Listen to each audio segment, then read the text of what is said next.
भारत में क्रिकेट को सिर्फ खेल नहीं बल्कि मजहब समझा जाता है और लोग अपने फेवरेट क्रिकेटर को आदर्श मानते हैं। उनकी कहानियां लोगों में एक नए जोश और जुनून भरती है। कुछ क्रिकेटर्स की कहानियां मोटिवेशन से भरी होती है तो कुछ की इमोशन से, तो वहीं उनके साथ जुड़ता है उनका संघर्ष। पर हमारी जो आज की कहानी है वो एक ऐसे क्रिकेटर के कमबैक की है जिसे क्रिकेट पंडितों से लेकर सोशल मीडिया के जजों ने बिल्कुल नकार दिया था। जी हाँ, आज हम बात करने वाले हैं उस मैच की जहां ऑस्ट्रेलिया के सामने संघर्ष करती भारतीय टीम के हनुमान बन के उभरे थे एक बार फिर Yuvraj Singh the sixer king. यह कहानी शुरू होती है मार्च 2014 से, जब बांग्लादेश में T20 वर्ल्ड कप का आयोजन होना था। भारत ने धोनी की कप्तानी में पिछले साल ही चैंपियंस ट्रॉफी जीतकर इतिहास रच दिया था। 2014 में होने वाले T20 वर्ल्ड कप में भारतीय टीम प्रबल दावेदारों में से एक मानी जा रही थी। लेकिन फिर एक खबर सामने आती है जिसे सुनकर कई दिग्गजों ने भारत की दावेदारी पर सवालिया निशान लगा दिए थे। बीसीसीआई की चयन समिति ने जब T20 वर्ल्ड कप के लिए भारतीय टीम की घोषणा की तो उस टीम में कई दिग्गज थे, जैसे रोहित शर्मा, विराट कोहली, शिखर धवन, सुरेश रैना, MS धोनी। लेकिन एक नाम ऐसा था जिसके चयन ने कई क्रिकेट पंडितों को चौंका कर रख दिया था। वो नाम था युवराज सिंह। देखा जाए तो युवराज सिंह जैसा खिलाड़ी शायद भारत को दोबारा कभी नहीं मिलता, क्योंकि भारत के 2007 के T20 वर्ल्ड कप और 2011 के वनडे वर्ल्ड कप की जीत के सबसे बड़े हीरो युवराज सिंह ही थे। लेकिन जब से उन्होंने 2011 के बाद कैंसर से जंग लड़कर टीम में वापसी करने की कोशिश की, तब से उनका फॉर्म मानो रूठ सा गया था। और यही वजह थी कि क्रिकेट पंडित युवराज सिंह पर बिल्कुल दांव नहीं लगाना चाहते थे। लेकिन भारतीय कप्तान धोनी ने उस समय एक प्रेस कॉन्फ्रेंस में साफ साफ कह दिया था कि युवराज सिंह पर पूरा भरोसा है और उन्हें कुछ भी साबित करने की जरूरत नहीं है। युवराज सिंह बिल्कुल शांत थे, उन्हें बस एक मौके का इंतजार था जहां वो अपने बल्ले से एक बार फिर अपने हेटर्स के मुंह पर ताला लगा सके। 16 मार्च 2014 से शुरू होने वाले इस T20 वर्ल्ड कप में भारत पाक को हराकर जीत से आगाज करती है, तो वहीं दूसरे मैच में वेस्टइंडीज को रौंदकर अपनी दावों को और मजबूत करती है। लेकिन इन सब के बीच युवराज सिंह की जमकर आलोचना होने लगती है, क्योंकि पाकिस्तान के खिलाफ उनके बल्ले से निकले थे मात्र 1 रन और वेस्टइंडीज के खिलाफ 19 गेंदों पर मात्र 10 रन। अब युवराज सिंह के पास सिर्फ एक मौका था, उन्हें हर हाल में बांग्लादेश के खिलाफ रन बनाना ही था। लेकिन किस्मत को मानो कुछ और ही मंजूर था। बांग्लादेश के खिलाफ युवराज को बल्लेबाजी का मौका ही नहीं मिलता है।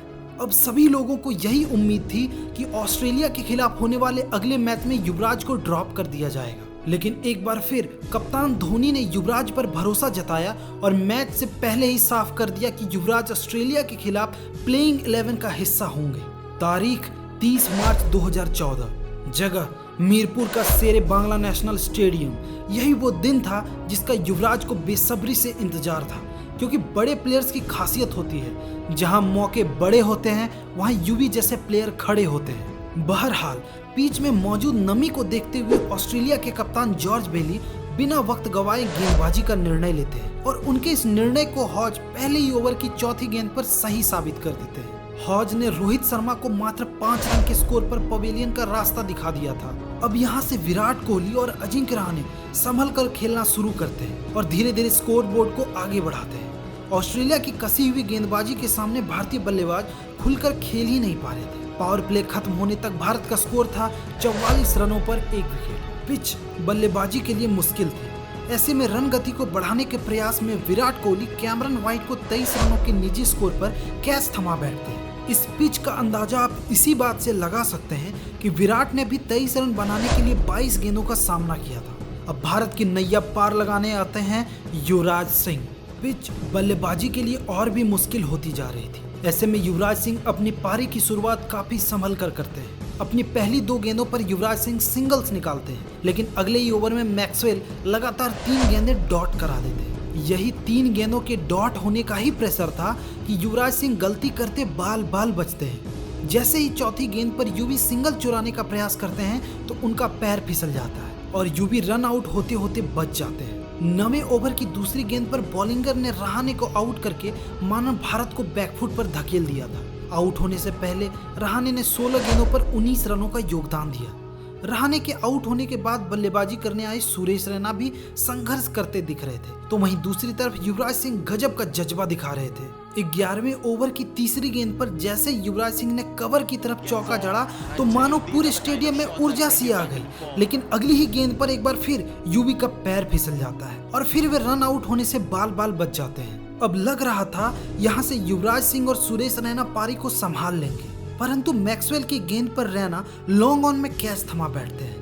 रैना का संघर्ष 10 गेंदों पर 6 रन बनाकर समाप्त हो जाता है। भारत का स्कोर 12 ओवरों में 69 रनों पर 4 विकेट हो गया। भारत बुरी तरह संकट में फंस चुकी थी, क्योंकि युवराज सिंह कोशिश तो बहुत कर रहे थे, लेकिन उनका बल्ला मानो रूठ सा गया था। इस समय तक युवराज 21 गेंदों पर 13 रन बनाकर खेल रहे थे। 13वें ओवर की दूसरी गेंद पर युवराज अपनी बेड़ियों को तोड़ते हैं और हॉज की गेंद पर स्टेप आउट करके चौका लगा देते हैं। बस यहीं से युवराज के अंदर वो कॉन्फिडेंस आ जाता है जिसने उन्हें इतना बड़ा सुपरस्टार बनाया था। इसके अगले ही ओवर की पहली गेंद पर युवराज मिड विकेट के ऊपर शानदार छक्का जड़ देते हैं। मोरेहेड के इस ओवर की दूसरी गेंद पर भी युवी ने लॉन्ग ऑन के ऊपर से जबरदस्त छक्का जड़ दिया। अब युवी पूरी तरह से गेंद को टाइमिंग कर पा रहे थे और उनका साथ धोनी बखूबी दे रहे थे। धोनी ने भी 17वें ओवर की दूसरी गेंद पर स्टार्क को छक्का जड़ दिया। अगली गेंद उन्होंने सिंगल लेकर युवराज को स्ट्राइक दे दी। युवी ने भी इस ओवर की चौथी गेंद को चौके के लिए भेज दिया। स्टार्क को यह बिल्कुल अच्छा नहीं लगा। स्टार्क ने अगली गेंद तेज फुल टॉस युवराज के पैरों पर दे मारी। युवराज चोट से कराहने लगे, लेकिन उन्होंने हिम्मत नहीं हारी। इस ओवर की आखिरी गेंद पर जैसे स्टार्क ने यॉर्कर डालने का प्रयास किया तो युवी ने लॉन्ग ऑफ के ऊपर से बड़ी स्टाइल से गगनचुंबी छक्का जड़ दिया। यह सिर्फ एक छक्का ही नहीं, बल्कि कंगारुओं को एक घायल शेर का स्टेटमेंट था। भारत अब इस मैच में वापसी कर चुका था। युवी यही नहीं रुके, उन्होंने वॉटसन को अगले ओवर में आड़े हाथों लिया और 18वें ओवर की तीसरी गेंद को बड़े ही क्लास के साथ चौके के लिए भेज दिया। अभी वॉटसन कुछ समझ पाते कि युवी ने चौथी गेंद को स्क्वायर लेग के ऊपर से छक्के के लिए भेजकर अपना अर्धशतक भी 37 गेंदों पर पूरा कर लिया। अगली गेंद को भी युवराज सिंह चौके के लिए भेजकर मानो ऑस्ट्रेलिया की कमर ही तोड़ दी। भारत का स्कोर इस ओवर के अंत में 147 रनों पर पहुंच चुका था।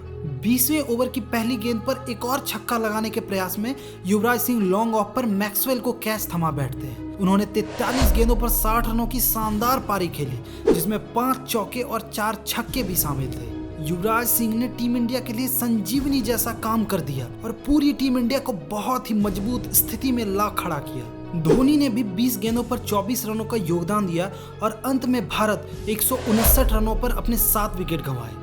ऑस्ट्रेलिया की तरफ से सभी गेंदबाजों को एक एक विकेट प्राप्त हुआ। अब ऑस्ट्रेलिया के सामने 20 ओवरों में 160 रनों का लक्ष्य था।